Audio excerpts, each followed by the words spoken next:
Hi Okay. guys, welcome back to Mhm. episode 3. So Titulyo 101 is ending. This is our last episode for the basics of land titling, declarations, and registration and other according procedures. Just the basics here. So for this episode, again with Miss Geraldine, we're gonna focus on keeping your property with you. So maintain Mhm. ownership, guys. So let's start with what is real property tax, yung RPT. Baka kasi for others, Mhm. first time yung makita yung term na to. So RPT, what is the legal definition? So, RPT or the real property tax is imposed by the local government unit under the Local Government Code of the Philippines. It is administered by the provincial municipal treasurer's office with local ordinances setting rates and classification. So, yeah, that's the RPT. So, Ganun. yun ang taxes na binabayaran natin, property tax due sa munisipyo, sa municipality. Yun. Mm-mm. Yun ang ginagawa nilang funds. May mga special funds yung mga yan. So, depende sa rate ng ano. May, sa cities, may Mm-mm. 1.5% ganyan. So, depende sa municipality. Kaya nga, it goes with the local ordinances for the setting rates. Yun. Mm-mm. So Mhm. typically hindi siya fixed kasi depende na siya to LGU's prerogative na. Ganun siya. Like, yeah, for the cities kasi, though it's merely 1% and 2% kasi, for the cities, I think it's 2%. And Mm-mm. for the ano lang municipality like 1% siya. So depende Mm-mm. pa rin may mga depende rin sa assess value ganyan Mm. and depende sa classification if it is a agricultural, rice land, an Oo. irrigated like sugar land or residential, commercial. So it Mm-mm. depends. So ang magde-declare nun is the municipality. What will be the classification of that property based on their Mm-mm. CLUP naman. Tsaka magkano, ganun. Right. And how much will be yung Mm-mm. assessed value nila. It is different with the capital gains tax and it differs with the capital gains tax and documentary stamp. It is based on the zonal value which is imposed by the BIR naman. The zonal Mm-mm. values is imposed by the Bureau of Internal Revenues while the real property tax is based on the classification by the municipality or the city. Mm-mm. Yon. Mm-mm. I see. Okay. Okay? So, Mm. let's continue on from RPT. Kasi every year niyan binabayaran, right? So, typically, for especially para sa mga new property owners na walang alam sa RPT, naririnig lang nila RPT. When is it Yeah. usually due? Actually, usually it is due every first month of the year. Mm-mm. Yan. So, to update the real property tax. Pero, usually, ang municipality, yan binabayaran sa municipality ha.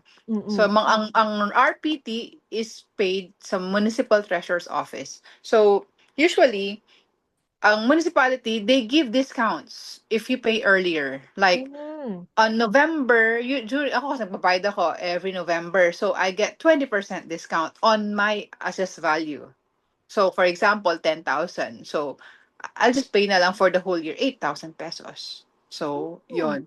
So, minsan kasi, like sila November until December, Mm-hmm. actually November 20%, December is 10%, mga or 15%. It depends on the municipality, but they give Mm-mm. discounts talaga if you pay earlier.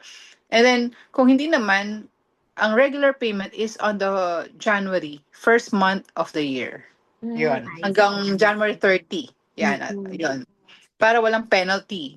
Kasi pag pag lumampas ka na ng January, you will get penalty for that following month. Kasi Mm-mm. monthly yan. You can pay it also by annually, semi-annual, and quarterly payment. Pwede. Mm. Kung hindi kaya ng budget naman. Ah, Yun. right. Kasi minsan Mhm. talagang laki ng Yeah, lalo RPT. na pag Mm. industrial yan, ang Ayun, property yan yung mo. malaki. Commercial, yan, Mm. yan, yan. Usually mga business person. Pero typically, kahit regular, ano lang, binabayaran, kung if Mm. possible, bayaran mo na earlier. Sayang yung discount. Mhm. Yeah. Yeah. So, Mhm. 'di ba, there are times na you're going to hear na yung property ni gantong ganyan, nakuha daw ng gobyerno. So, Yeah. what is this ultimate legal actions na ginagawa ng city or municipal treasurer? What is the ultimate legal action they can take against your property? Kasi let's say hindi mo nabayaran yung RPT or whatever it is Because hindi that ka nag happened. Yeah, Mm-mm. because di ka nagbabayad ng property tax mo, the municipality can get your property talaga. But ano lang, legal remedy is just to pay. Kasi before naman they will get your property, ano man na nila bibigyan ka ng letter of notice that Mm.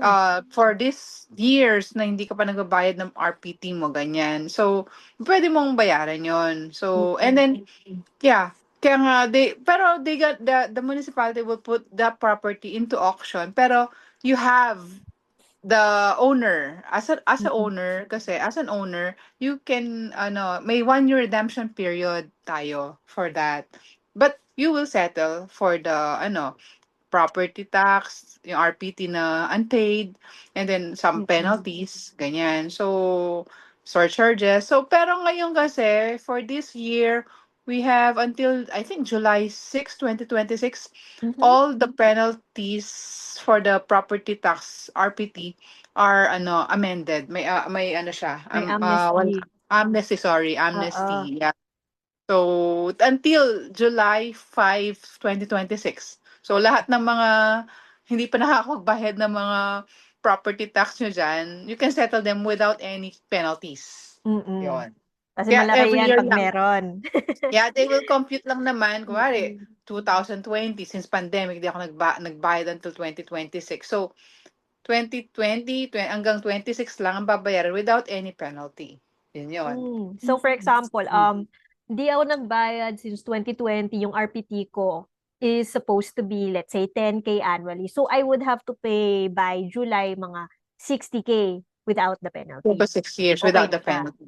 Okay na siya. Mm-mm. Yeah, to update. Mm-mm. Yun yun.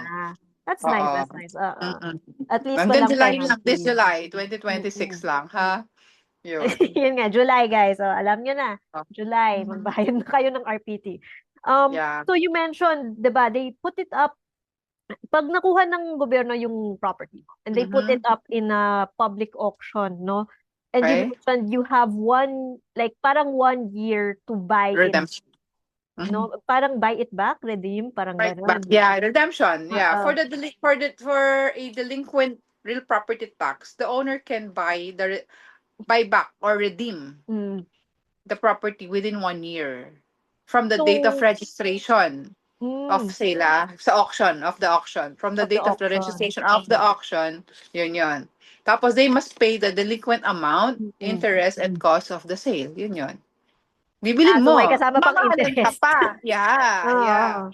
For sure. So, Kasi so parang kung bibilin mo ganon, ulit sa kanila. Ganun mm. siya. Oo, Hindi mo mas naman mahal siya pa rin. babayaran hindi mo naman siya babayaran ng interest lang or yung mga pa-amilyar lang na tax due mo. No, you have to pay also the amount The kasi it sale. was put in public auction na 'di Oo, ba? kasi it's as if you Oo. bought, you sold it and you well, you didn't sell it, they took it from you. Mm-mm. You have to Mm-mm. literally buy it back. So, mahal Yeah. yan. Oo, Oo. oo, Pero oo. like, considering you're the owner, may priority ka naman, di ba? For at least that year of redemption.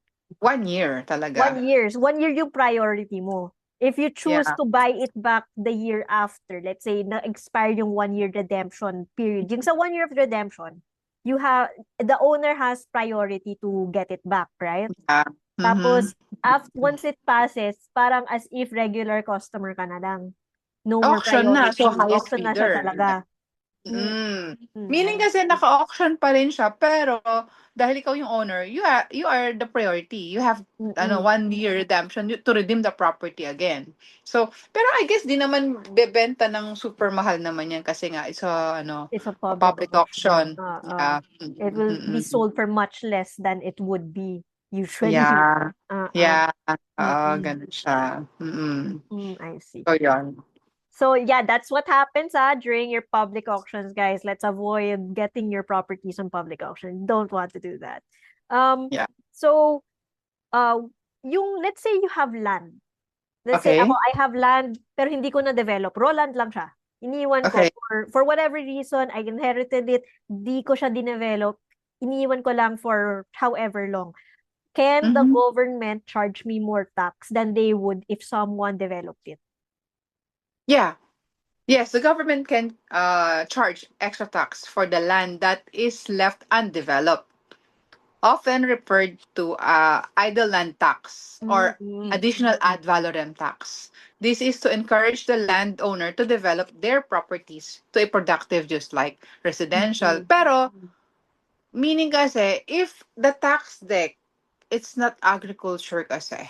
'Di ba? So, Mm. develop means you have to use it as residential, commercial, ganon. I put a So, building, ganun. yeah, Yan yung or sinasabi house, nila. residential house, 'di ba? Or Oo. oo, yung kasi undeveloped kasi medyo ano, tsaka depende sa land classification mo. So para for a further ano nyo lang, knowledge lang kasi medyo ano kasi yung undeveloped saan ba siya. So if it Mm-mm. falls na nag nasa classification mo is residential na siya. Kasi ang mga assessor's office kasi like sa CLUP, if you encounter about the CLUP, the Comprehensive Land Use Program of a Municipality, so, yun kasi yung basis kung anong use ng property mo. Have you heard about the Mm. data conversion, ganon, or classification? Oh, yeah. I've heard Eh, of it. oh, Not the yun. So, details, but I've heard of it. Yeah. okay. So, for a ano lang, a quick review lang kasi nga doon sa based from your question na undeveloped. So, para lang matugma lang natin what you mean about the undeveloped. So, for example, ang tax deck ko is residential, pero ang property ko is still agricultural, 'di ba? Mm-mm. So, yun ang pino-point out nila na you should have to, kung wari, pina-transfer ko yung tax declaration ko ng residential without doing any residential ano. So, Mm-mm. yun dun sila magpapatong sa inyo ng extra taxes kasi nasa residential land use na yung classification mo. I Yun. see. Ganun Mm-mm. yun. Mhm. So essentially, Para as lang long as clear. it's not agri yet, like parang basta industrial, residential, commercial, generally yung classification, Mhm. dapat may building. Yeah, others Eventually, hindi. otherwise ma-charge ka. Parang ganun. Others kasi, they are only, like, yung they use the classification kasi for bank purpose to, or maglo-loan ako. Mm. Kasi para tumaas ang loan ko, pag agriculture kasi, mababa lang ang makukuha kong loan. Kasi, Mm-mm. usually kasi, ang bank or financial institution kasi, nag-check sila if property kasi ginagamit mo, they will check on what classification is the property, 'di ba? Mm-mm. So, for example, it's agriculture pero nasa highway siya. Ang tax rate mo, syempre, bibigyan ka ng medyo mababang loan, 'di ba? Pero, kung pinapalit mo yung tax rate mo into a commercial property, so, Mm-mm. mag-aano siya ng mas mataas na loan proceeds if I see. ever. Yun Mm. yun. So yun yung basis, I guess, the basis ng question na undeveloped. Yun. I see. So Mhm. talagang kailangan i-maintain nyo yung properties, guys, ha? So what Mhm. have we learned? It's that ownership is a lifetime thing. It's a lifetime commitment sa properties. So Mhm. kailangan i-maintain nyo lahat, right? So, and you should be informed. Kaya nandito si Miss Geraldine eh, di ba? Ang galing ni Miss Geraldine nga eh, no? So thank you Ganun so ba? much. I really do appreciate, we really appreciated us, the team of Titulio 101. That's why, Miss Geraldine, we'd like to give you this certificate of appreciation or token of appreciation from our team of Titulio. Ayun, we are back. Na pass natin yung limit because kailangan talaga ma-inform kayo, guys, like really really but once again we'd like to extend our appreciation to Miss Geraldine Ang po from the team of Tetulia 101. As we are actually BSREM students of LaSalle College of St. Benilde, so we're also studying. This is what we have to know. And you, of course, our viewers, our listeners, we also want you to know this kasi talagang importante to para sa mga ownership, property ownership, and maintenance of ownership, all of that. So once again, thank you so much for your expertise, Miss Geraldine. Kumusta po? Okay naman. So, anything na Mm-mm. ano, I'm glad to ano naman, to help you. Kung may kailangan ka about Roland, sige, okay lang tayo just Mm-mm. titling, ganyan. Mahaba pang discussion 'to, pero yun na muna superficial tayo. Yun Yun lang. nga eh. Talagang Kisa kailangan first we start from the basics, lalo na kung di tayo familiar sa proseso, ganun. Ako nga, di ako familiar sa ano eh, sa proseso kung paano. Tinutulungan ko lang mga pamilya ko for that. For example, di ba? Nakikita mhm, ko lang mga titles, di ko alam anong gagawin ko dito, sinusort ko lang sa mga mhm. files, 'di ba? So, it's truly a valuable experience na dapat malaman natin ano exactly kailangan gawin, 'di ba? Pag i-register nyo yung bagong title kasi wala kang title in the first place for your property, tapos paano mo ma-maintain yung ownership nyo. Sana naman, mga viewers, mga listeners, huwag kayong magpa-auction At ng saka hindi. property. Ito pa, yung mga properties nyo, minsan binibili natin ng hindi, like, hindi natin transfer agad. Mm. Deed of sale Ayun. lang. Yun. Very So, important yan, mga viewers, yeah, you listeners. have to Mm-mm. transfer it right away. Yon. Mm-mm. Pero pag napanotaryo nyo, may mga deadlines yan to avoid penalties. Mm-mm. Marami. So may like overview lang. So if notarized, may 1 month ka lang for the capital gains tax upon the date of notary. Yun yun. Mm-mm. Yun. So Yan. tapos yung DSC is on the fifth day of the month dapat mabayaran mo. Mm-mm. Ganun siya. Yun. So, yun, Additional tips. parang, oo, Yeah. yun yun. So, basta, Mm-mm. yun, anything na I can help, any questions, just na lang, message me. Ayan, If i-plug mo nga, Miss Geraldine will put this in the description also of our podcast. Plug niya nga yung contact details niya sige, for our send ko na listeners. lang. Mm-mm. Okay. Send ko na lang ba or what? Oh, you can send it to us.